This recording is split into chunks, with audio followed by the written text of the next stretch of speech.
ഐക്യരാഷ്ട്രസഭയുടെ 30ാമത് കാലാവസ്ഥാ ഉച്ചകോടിക്ക് വേദിയായത് ബ്രസീലിലെ ബൈലം. 31ാം കാലാവസ്ഥാ ഉച്ചകോടിക്ക് തുർക്കി വേദിയാകും. കേരളത്തിലെ മികച്ച കായിക താരത്തിനുള്ള 37ാമത് ജിമ്മി ജോർജ് ഫൗണ്ടേഷൻ അവാർഡിന് അർഹനായത് എൽദോസ് പോൾ, ട്രിപ്പിൾ ജമ്പ് താരം.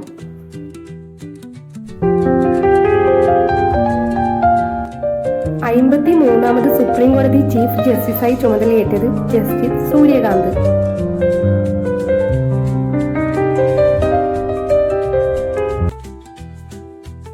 ലോകകപ്പ് ഫുട്ബോളിന് യോഗ്യത നേടുന്ന ഏറ്റവും ജനസംഖ്യ കുറഞ്ഞ രാജ്യം കുറാസോ. ലോകകപ്പ് ഫുട്ബോളിന് യോഗ്യത നേടുന്ന ഏറ്റവും ജനസംഖ്യ കുറഞ്ഞ രാജ്യം കുറാസോ.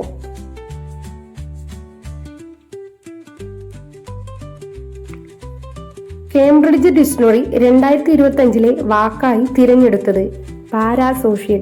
ഇതുവരെ നേരിട്ട് കണ്ടിട്ടില്ലാത്ത പൊതുരംഗത്തുള്ള ഒരു വ്യക്തിയോട്, സിനിമാ താരത്തോട്, കായിക താരത്തോട്, ഇൻഫ്ലുവൻസറോട്, ഒരുപക്ഷെ സാങ്കല്പിക കഥാപാത്രത്തോട് പോലും ശക്തമായ വൈകാരിക അടുപ്പമുണ്ടാകുന്ന അവസ്ഥയെയാണ് ഈ വാക്ക് സൂചിപ്പിക്കുന്നത്. പാരാസോഷ്യൽ. കേംബ്രിഡ്ജ് ഡിക്ഷണറി 2025 വാക്കായി തിരഞ്ഞെടുത്തത് പാരാസോഷ്യൽ.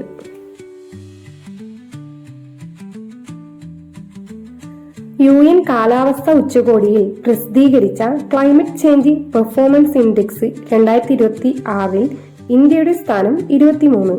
2025 റിപ്പോർട്ടിൽ 10ാം സ്ഥാനത്തായിരുന്നു രാജ്യം. UN കാലാവസ്ഥ ഉച്ചകോടിയിൽ പ്രസിദ്ധീകരിച്ച ക്ലൈമറ്റ് ചേഞ്ച് പെർഫോമൻസ് ഇൻഡെക്സിൽ 2026 ഇന്ത്യയുടെ സ്ഥാനം 23. 2025 നവംബറിൽ 10ാം തവണയും മുഖ്യമന്ത്രിയായി ചുമതല ഏറ്റെടുത്തതോടെ ബീഹാറിന്റെ ചരിത്രത്തിൽ ഏറ്റവും കൂടുതൽ കാലം അധികാരത്തിലിരിക്കുന്ന മുഖ്യമന്ത്രി എന്ന റെക്കോർഡ് സ്വന്തമാക്കിയ നേതാവ് നിതീഷ് കുമാർ. 2025 മിസ് യൂണിവേഴ്സായി തിരഞ്ഞെടുക്കപ്പെട്ടത് Fatima Bosch, Miss Mexico. Fatima Bosch, Miss Mexico 2025 Miss യൂണിവേഴ്സായി തിരഞ്ഞെടുക്കപ്പെട്ടത്.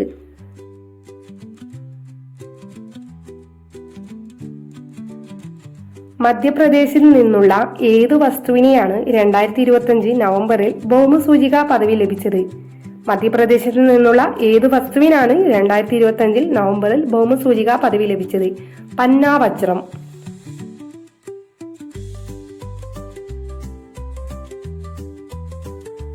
ഇന്ത്യയുടെ 26ാമത് വനിതാ ചെസ് ഗ്രാൻഡ് മാസ്റ്റർ ആയത് സരയു വെൽപുല. സരയു വെൽപുല ഇന്ത്യയുടെ 26ാമത് വനിതാ ചെസ് ഗ്രാൻഡ് മാസ്റ്റർ. ആരുടെ ജന്മശതാബ്ദിയോടനുബന്ധിച്ചാണ് പോസ്റ്റൽ വകുപ്പ് സ്റ്റാമ്പും കേന്ദ്ര സർക്കാർ 100 രൂപ നാണയവും പുറത്തിറക്കിയത്? സത്യസായി ബാബ. സത്യസായി ബാബയുടെ ജന്മശതാബ്ദിയോടനുബന്ധിച്ചാണ് പോസ്റ്റൽ വകുപ്പ് സ്റ്റാമ്പും കേന്ദ്ര സർക്കാർ 100 രൂപ നാണയവും പുറത്തിറക്കിയത്.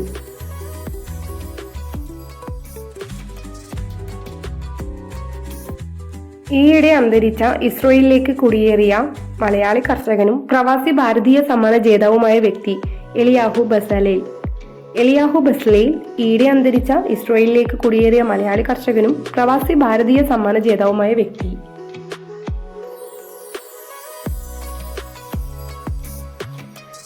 പുതുതലമുറയുമായി ചേർന്നു പോകാൻ ഇന്ത്യ പോസ്റ്റ് തപാൽ ഓഫീസ് തുറന്നത് ഡൽഹി IIT-യിൽ. ഡൽഹി IIT-യിലാണ് പുതുതലമുറയുമായി ചേർന്നു പോകാൻ